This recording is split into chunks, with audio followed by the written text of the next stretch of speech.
ফেসবুকে স্ট্যাটাস দেয় মানুষ, অমুককে বয়কট করলাম, সে যদি ক্ষমা না চায় তাহলে তার নাটক আর দেখবো না। তার মানে ক্ষমা চাইলে দেখবে, ক্ষমা না চাইলে তার নাটক দেখবে না। বিষয়টা কি দাঁড়াইলো? উনি তো ক্ষমা চাইছে, তো বাস আবার দেখা শুরু করেন। এই জন্য যে লেখালেখি করেন সেটা তো বুঝে লিখতে হবে। অমুকে ক্ষমা না চাইলে তার নাটক আর দেখবো না। বিষয়টা দাঁড়াইলো কি? ক্ষমা চাইলে আবার দেখবো। আপনার বলা উচিত ছিল ট্রান্সজেন্ডার বা ট্রান্সজেন্ডারিজম বা জেন্ডার আইডেন্টিটি, রূপান্তরকামী যে মতবাদ, লিঙ্গ পরিবর্তন মতবাদ, ইসলাম বহির্ভূত, ইসলামে হারাম এমন মতবাদ, এটাকেও আমরা বয়কট করি। আর যারা সমাজে অশ্লীলতা ছড়ায় তাদেরকেও আমরা বয়কট করি। বয়কট দুইটাকে করা উচিত ছিল। এই জন্য যদি এরকম শব্দ লেখেন, এরকম বাক্য লেখেন, ক্ষমা না চাইলে নাটক বয়কট করলাম, বিপরীতে দাঁড়ায় তাহলে ক্ষমা চাইলে এটাকে আবার গ্রহণ করে নিলাম, এই জন্য লেখাটা উচিত ছিল। তোমার বর্তমান লিঙ্গ পরিবর্তন যে মতবাদ, এই মতবাদ যেমন হারাম, এটাও বয়কট। তুমি আর তোমার মতো যারা দুনিয়াতে অশ্লীলতা ছড়ায় তাদেরকে এবং ওই অশ্লীলতাও আমরা বয়কট করি। আল্লাহ বলেছেন, ইন্নাল্লাযীনা ইউহিব্বুনা আন তাশিআল ফাহিশা ফিল্লাযীনা আমানু লাহুম আযাবুন আলীমুন ফিদ দুনিয়া ওয়াল আখিরাহ। যারা চায় মুমিনদের মাঝে অশ্লীলতা ছড়িয়ে পড়ুক, তাদের জন্য রয়েছে যন্ত্রণাদায়ক শাস্তি। ট্রান্সজেন্ডার এই মতবাদ যেমন হারাম, অশ্লীলতাও হারাম। সূরা আনআমের 151 নম্বর আয়াতে আল্লাহ বলেন, ওয়ালা তাকরাবুল ফাওয়াহিশা মা যাহারা মিনহা ওয়া মা বাতান। তোমরা অশ্লীলতার কাছেও যাও না, সেটা প্রকাশ্যে হোক গোপনে হোক। সূরা আরাফের 33 নম্বর আয়াতে আল্লাহ বলেন, কুল ইন্নামা হাররামা রাব্বিয়াল ফাওয়াহিশা মা যাহারা মিনহা ওয়া মা বাতান। নবী আপনি বলেন, আমার রব হারাম করেছেন সমস্ত অশ্লীলতা, এটা প্রকাশ্যে হোক গোপনে হোক। তাহলে অশ্লীল কাজ করব, এটা প্রকাশ্যে গোপনে, এটার কাছে যাওয়াও আল্লাহ নিষেধ করেছেন। এজন্য আমরা যখন কেউ লেখালেখি করব, আগে পরে ভাইবা লিখতে হবে যে আমার এই লেখার পরে আমার উপর আবার কোনো প্রশ্ন যেন না ওঠে। মুসলমান যারা আমরা, আমাদের অধঃপতনের এক নাম্বার কারণ ইসলাম যা চায়, যা করা উচিত ছিল আমাদের, আমরা তা থেকে সরে গেছি। সূরা মুহাম্মদ 7 নম্বর আয়াতে আল্লাহ একটা মূলনীতি বলেছেন, আমরা যে ইসলামের উপর অটল থাকবো, দৃঢ় থাকবো, মজবুত থাকবো, আমাদের যে শক্তিটা থাকবে কিভাবে, এরকম একটা মূলনীতি আল্লাহ বলে দিয়েছে। আল্লাহ বলেন, ইয়া আইয়ুহাল্লাযীনা আমানু ইন তানসুরুল্লাহ ইয়ানসুরকুম ওয়া ইউসাব্বিত আকদামাকুম। হে ঈমানদারগণ, তোমরা যদি আল্লাহর দ্বীনকে সাহায্য করো তাহলে আল্লাহ তোমাদেরকে সাহায্য করবেন, আর তোমাদের পাসমূহ দৃঢ় রাখবেন, মজবুত রাখবেন, অটল রাখবেন। তোমাদের পাগুলোকে আল্লাহ মজবুত রাখবেন, অটল রাখবেন যদি আল্লাহ দ্বীনকে সাহায্য করেন। তো দেখতে হবে আমি আপনি আল্লাহর দ্বীনের জন্য কতটা উপকার করলাম, আল্লাহর দ্বীনকে কতটা সাহায্য করলাম। মুখে বলছি, আরে কেন এটা হচ্ছে না, ওটা হচ্ছে না। কলবকে জিজ্ঞাসা করেন, নফসকে জিজ্ঞাসা করেন, আপনি দ্বীনের উপকার কতটুকু করছেন। ইসলাম থেকে আমরা সরে যাওয়া আমাদের অধঃপতনের এক নাম্বার কারণ। সূরা হজের 39-40 নম্বর আয়াতে আল্লাহ বলেন, উযিনা লিল্লাযীনা ইউকাতালুনা বিআন্নাহুম যুলিমু ওয়া ইন্নাল্লাহা আলা নাসরিহিম লাকাদির। যাদেরকে আক্রমণ করা হচ্ছে তাদেরকে জিহাদের অনুমতি দেওয়া হলো, যুদ্ধের অনুমতি দেওয়া হলো। বিআন্ন ইন্নাহুম যুলিমু, কারণ তারা মাজলুম, তাদেরকে জুলুম করা হয়েছে। এরা কারা? সাহাবায়ে কেরাম। 13 বছর তাদের উপর আক্রমণ করা হয়েছে। ইউকাতালুনা, যাদেরকে আক্রমণ করা হচ্ছে, এই যাদেরকে, কাদেরকে? রাসূলের এবং তার সাহাবায়ে কেরাম, তাদেরকে 13 বছর আক্রমণ করা হয়েছে। আক্রমণের পাল্টা জবাব ছিল সবর আর সংযম, আর কোনো জবাব ছিল না, শুধু ধৈর্য আর সংযম। 13 বছর শেষ, এবার উদিনা, অনুমতি দেওয়া হলো যুদ্ধের, জিহাদের। এই 13 বছর শুধু সবর আর সংযম করেছে। আল্লাহ বলেন, ওয়া ইন্নাল্লাহা আলা নাসরিহিম লাকাদির। জিহাদের অনুমতি দেওয়ার পর মুসলমানদের সংখ্যা কম থাক বেশি থাক এটা কোনো ব্যাপার না, এই মুসলমানদেরকে দিয়েই আল্লাহ তাদেরকে বিজয় দিতে সক্ষম। সূরা হজের 40 নম্বর আয়াতে আল্লাহ বলছেন, এরা কারা? যাদেরকে আক্রমণ করা হয়েছে। আল্লাযীনা উখরিজু মিন দিয়ারিহিম বিগাইরি হক ইল্লা আন ইয়াকুলু রাব্বুনাল্লাহ। এরা হলো তারা যাদেরকে তাদের ঘর থেকে অন্যায়ভাবে বের করে দেওয়া হয়েছে, শুধুমাত্র এই কারণে তারা বলেছে, তারা বলতো রাব্বুনাল্লাহ, আমাদের রব আল্লাহ। তারা কি বলছে? আমাদের রব আল্লাহ। এটাই অপরাধ বলে সাব্যস্ত করেছে কাফেররা। তোমাদের অপরাধ, তোমাদেরকে পিটাবো, মারবো। কেন? তোমরা কেন বলো আল্লাহ? এই জন্য মারে। তো আল্লাহ বলেন, ওয়ালাউলা দাফউল্লাহি الناس بعضهم ببعض لهدمت صوامع وبيع وصلوات ومساجد يذكر فيها اسم الله كثيرا। জিহাদের বিধান দেওয়ার মাধ্যমে একদল মানুষের মাধ্যমে অপর দল মানুষকে, এর দ্বারা উদ্দেশ্য হলো একদল মুজাহিদের মাধ্যমে অপর দল খারাপ স্বভাবের মানুষগুলাকে যদি আল্লাহ প্রতিহত না করতেন, তাহলে প্রত্যেক যুগে যুগে লাহুদ্দিমাত সাওয়ামিউ, খ্রিস্টানদের আশ্রমগুলা গড়িয়ে দেওয়া হতো। যেই যুগে খ্রিস্টানরা ইবাদত করত, এই ইবাদতের বিরোধিতাকারী একদল ছিল। তো আল্লাহ কয়, ওই বিরোধীদেরকে যদি আমি দমন না করতাম, তাদের আশ্রমগুলা ধ্বংস করে দেওয়া হতো।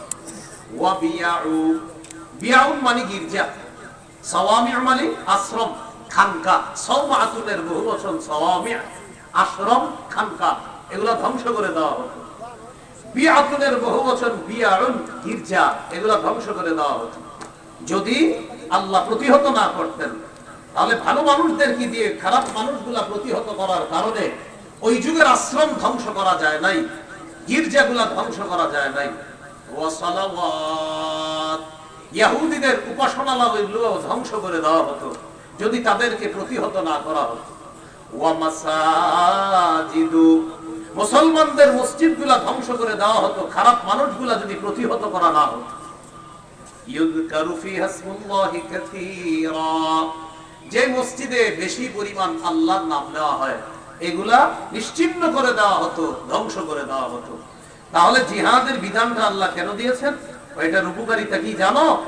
একদল ভালো মানুষ এই জিহাদের মাধ্যমে খারাপ মানুষগুলাকে প্রতিহত করবে।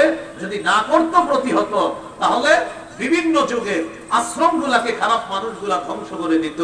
যেই যুগে গির্জা ছিল ইবাদতের জন্য, সেই যুগের গির্জা ধ্বংস করে দেওয়া হতো। যেই যুগে উপাসনালয় ছিল ইহুদিদের ইবাদতখানা, সেই যুগে ওগুলা ধ্বংস করে দেওয়া হতো। আর ইসলাম ধর্মে মুসলমানদের মসজিদ, এই মসজিদ ধ্বংস করে দেওয়া হতো যদি খারাপ মানুষগুলাকে জিহাদের মাধ্যমে প্রতিহত করা না হতো। এবার আল্লাহ বলেন, ওয়ালা ইয়ানসুরান্নাল্লাহু মাইয়ানসুরু, অবশ্যই অবশ্যই আল্লাহ ওই ব্যক্তিকে সাহায্য করবেন যে আল্লাহর দ্বীনকে সাহায্য করবে। আল্লাহর দ্বীনের সহযোগিতা যে যেই ভাবেই করবেন, আল্লাহ আপনাকে সাহায্য করবেন। ইন্নাল্লাহা লাকাবিয়্যুন আজিজ, নিশ্চয় আল্লাহ মহা শক্তিধর, মহা পরাক্রমশালী। তাহলে ইসলাম থেকে আমরা সরে গেছি, এটা হলো আমাদের অধঃপতনের কারণ। আপনি চিন্তা করে দেখেন যে আমি আসলে দ্বীনের কতটুকু খেদমত করছি, কাজ করতেছি। আসলে আমি ইসলামের উপর পরিপূর্ণভাবে আছি কিনা এটা আমাদের প্রত্যেকেরই চিন্তার বিষয়। এইগুলো 1 নাম্বার বিষয়। 2 নাম্বার, আমাদের অধপতনের কারণ ভাতৃপ্রেম কমে গেছে। আমাদের কি কমে গেছে? ভাতৃপ্রেম মানে ভাতৃত্ব, এটা কমে গেছে। আমরা একটা স্লোগান, অটো স্লোগান দেই, আসলে এটা দিলের স্লোগান হওয়া উচিত ছিল, যদিও মুখে দেই, উচিত ছিল দিল থেকে দেওয়া। মুসলমান ভাই ভাই বলেন সবাই, মুসলমান ভাই ভাই। আসলে নাই, এটা আমাদের মুখের স্লোগান, আসলে দিল থেকে বলা উচিত ছিল মুসলমান ভাই। আর আপন ভাইকে 10 বছর সালাম দেয় না, তো ভাই ভাই হইল কি বল? আপন ভাইকে 10 বছর 20 বছর সালাম দেয় না কেন? ওই জমি নিয়ে কি এক ঝগড়া হয়েছে, একজন আরেকজনের চেহারা দেখে না, তো কই হইল মুসলমান ভাই ভাই? স্লোগান তো সত্যি, এটা কোরআনের শিখানো, হাদিসের শিখানো যে মুসলমান ভাই ভাই, কথা তো সত্য, এটা দিল থেকে কয়জন বলতে পারতেছে? আমাদের এই ভ্রাতৃত্ব কয়জনের আছে? বড় একটা কলার সিলকা, এটার মধ্যে আপনি আসর খেলেন, পিছলে পড়ে গেলেন, পড়ে যাওয়ার পর আপনি এটা রাস্তা থেকে সরানো উচিত ছিল, না সরায় আপনি অপেক্ষায় আছেন, আরো 3 জন আইতেছে, তোরাও পর। কোথায় আপনার ভাই হইল? মুসলমান ভাই ভাই, এটা কোরআনের শিখানো, হাদিসের শিখানো, এটা দিল থেকে বলা উচিত ছিল। আমরা মুখে বলছি মুসলমান ভাই ভাই, কলবে আসলে নাই। আমাদের অধঃপতনের দ্বিতীয় কারণ, সূরা হুজুরাতের 10 নম্বর আয়াতে আল্লাহ বলেন, ইন্নামাল মুমিনুনা ইখওয়া ফাসলিহু বাইনা আখাওয়াইকুম ওয়াত্তাকুল্লাহা লাআল্লাকুম তুরহামুন। মুমিনগণ পরস্পর ভাই ভাই, মুমিনগণ পরস্পর ভাই ভাই। তোমরা ভাই ভাইয়ের মাঝে আপোষে মীমাংসা করে দাও, আল্লাহকে ভয় করো, যাতে তোমাদেরকে দয়া করা হয়, তোমাদের প্রতি রহমত দেওয়া হয়, তোমাদেরকে আল্লাহর পক্ষ থেকে যেন অনুগ্রহ করা হয়, তাই ভাই ভাইয়ে তোমরা মিলিয়ে দাও, সংশোধন করে দাও। এটা হলো আল্লাহর কোরআনের কথা। বিদায় হজের ভাষণে রাসূলুল্লাহ সাল্লাল্লাহু আলাইহি সাল্লাম ভাষণ দিলেন, লম্বা ভাষণ। ইবনে হিশামের মধ্যে ভাষণের একটা অংশ উল্লেখ আছে এইভাবে, রাসূলুল্লাহ সাল্লাল্লাহু আলাইহি সাল্লাম বললেন, ইয়া আইয়ুহান নাস ইসমাউ কওলি ওয়া'তিলুহু। হে জনগণ, তোমরা আমার কথা শোনো, তোমরা আমার কথা বুঝো। নবী বিদায় হজের ভাষণে বলছেন, হে জনগণ, তোমরা আমার কথা শোনো, তোমরা আমার কথা বুঝো। শোনো, আমি নবী ঘোষণা করছি, আন্না কুল্লা মুসলিমিন আকুল লিল মুসলিম, কিয়ামত পর্যন্ত প্রত্যেকটা মুসলমান অপর মুসলমানের জন্য আমি নবী ভাই বলে ঘোষণা করে গেলাম। সুবহানাল্লাহ, এটা নবী ঘোষণা করছে। সাথে সাথে বলতেছে, ওয়া আন্নাল মুসলিমিনা ইখওয়া, মুসলমানদের সম্পর্ক হবে ভ্রাতৃত্বের। বলেন কিসের? এটাই এই বর্ণনায় বলছে। অন্য বর্ণনায় নবীজি বলেছেন, মুসলমানরা কাজাসাদিন ওয়াহিদ, এক দেহের মতো। প্রথমে বলেন তো সম্পর্ক কিসের মতো? ভাই। বলেন কিসের মতো? আর তারা আসলে কিসের মতো? আলাদা না এক দেহের মতো?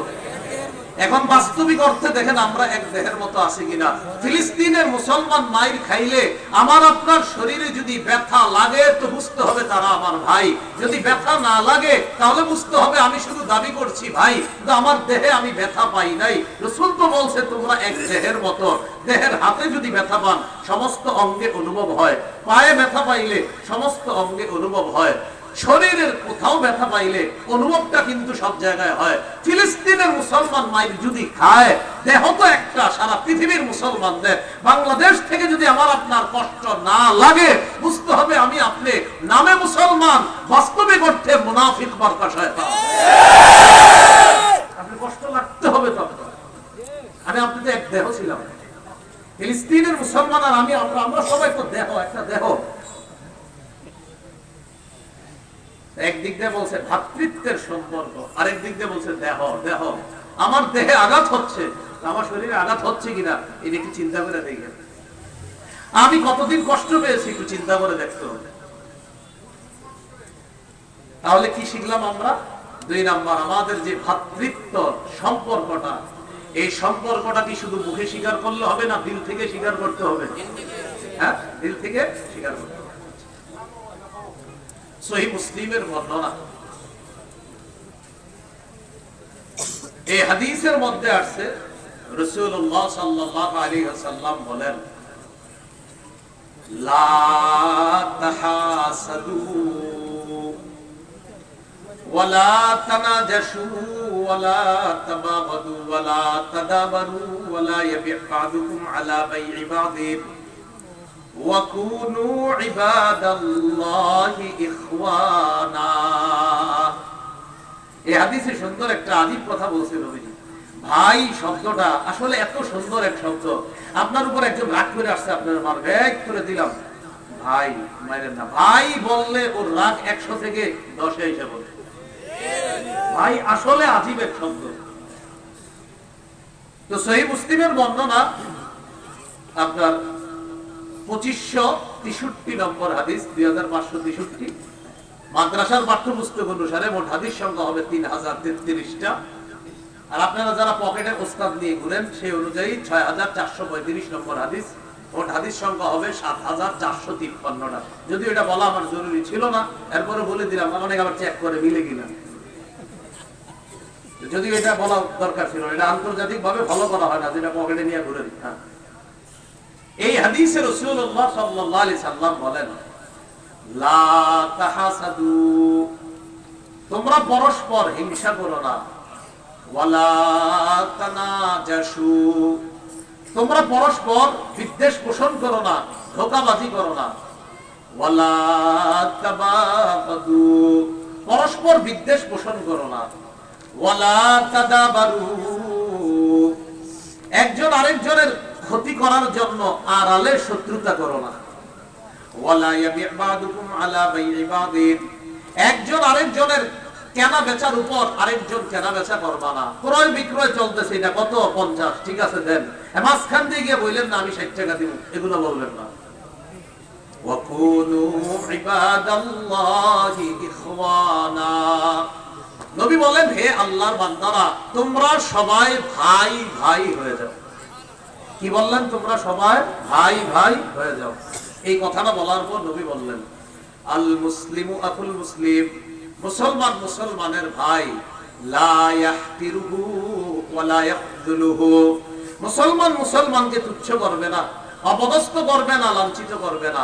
এরপর নবী কি সুন্দর কথা বলে দেখেন, বিহাসবি ইমরিইম মিনাশ শাররি আন ইয়াহতিরা আখাহুল মুসলিম, একজন মানুষ খারাপ হওয়ার জন্য এতটুকু যথেষ্ট, সে তার কোন মুসলমান ভাইকে তুচ্ছ তাচ্ছিল্য করা, এই নিয়ে আপনাকে তুচ্ছ তাচ্ছিল্য করা, এতটুকুই যথেষ্ট তার খারাপ হওয়ার জন্য।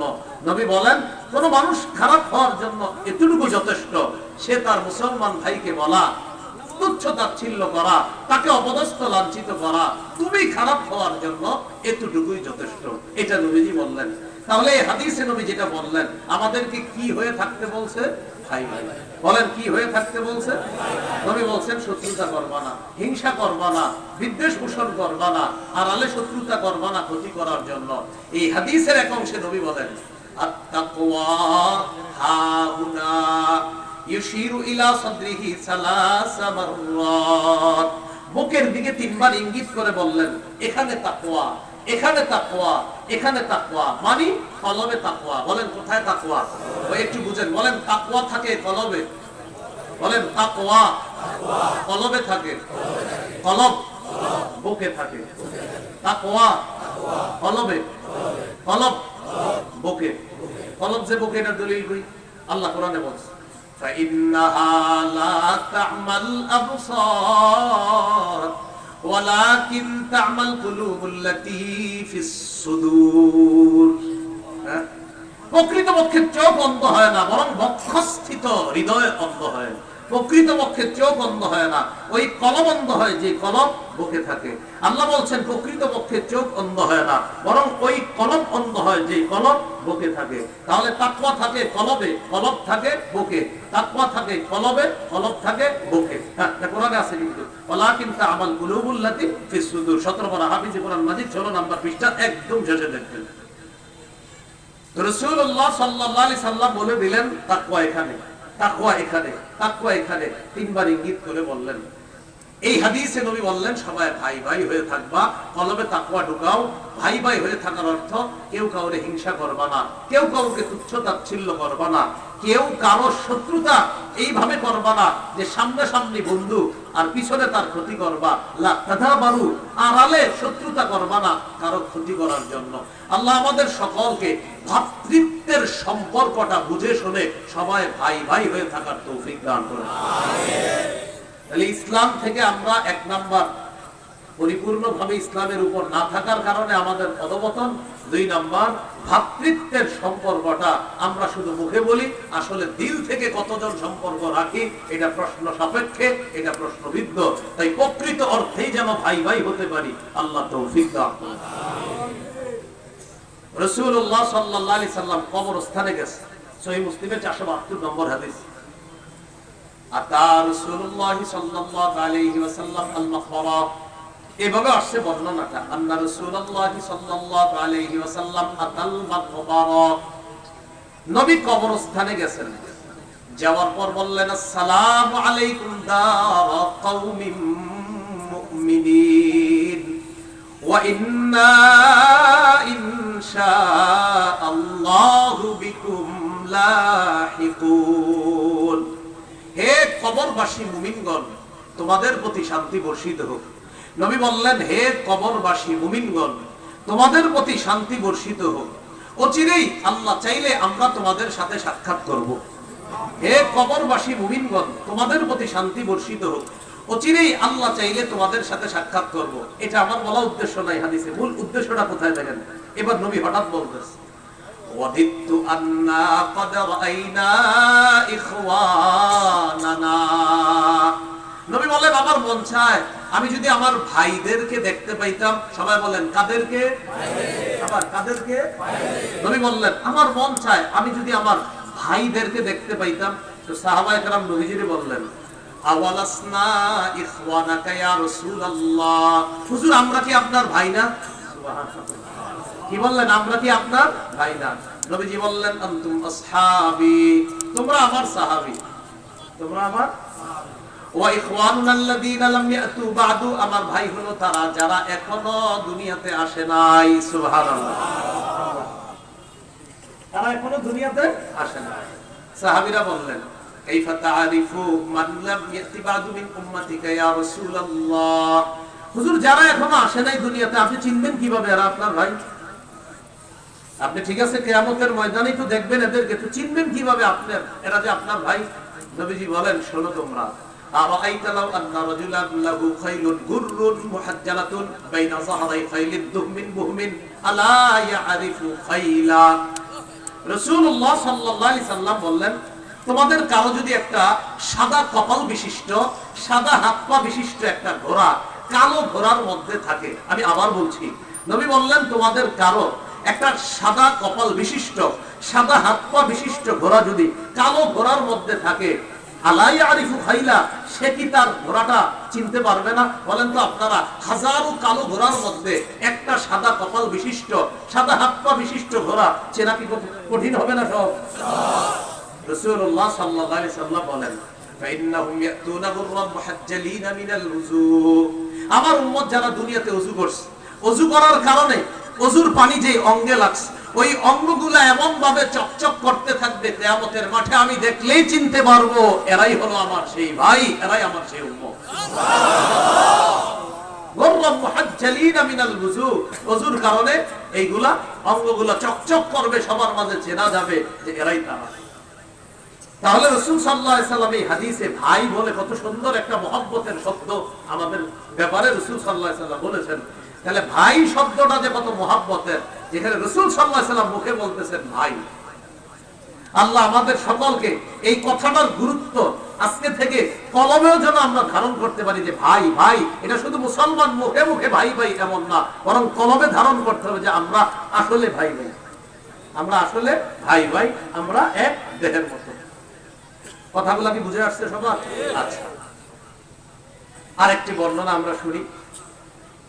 রাসূলুল্লাহ সাল্লাল্লাহু আলাইহি সাল্লাম কবরস্থানের সামনে বসা, কবরের সামনে, একটা কবরের সামনে এক ব্যক্তির কবর খনন করা হয়েছে, তাকে কবর দেওয়া হবে। ইবনে মাজাহ 4195 নম্বর হাদিস। এই হাদিসের বর্ণনাকারী বারা ইবনে আযিব রাদিয়াল্লাহু তাআলা তিনি বলেন, কুন্না মা রাসূলিল্লাহি সাল্লাল্লাহু আলাইহি ওয়াসাল্লাম ফি জানাজা, আমরা রাসূলুল্লাহ সাল্লাল্লাহু আলাইহি সাল্লামের সাথে এক জানাজায় ছিলাম।